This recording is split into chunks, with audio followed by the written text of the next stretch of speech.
How do I activate and use the AIS Plus function in the app? The AIS Plus function allows you to see the surrounding shipping traffic around you in the app.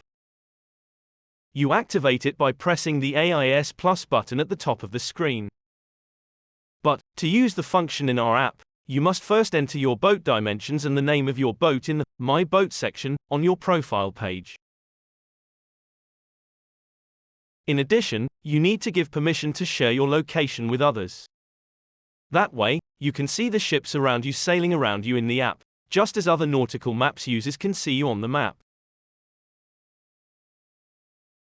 By tapping on a boat on the map, you can see the name, dimensions and speed of that boat, just as other nautical maps users can see your boat.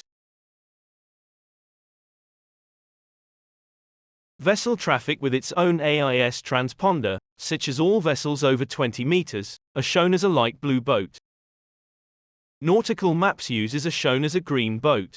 Reichswater Start boats are shown as a yellow boat. KNRM rescue boats are shown as an orange boat. Police boats are shown as a blue boat. Finally, stationary and moored boats are shown as a small grey dot.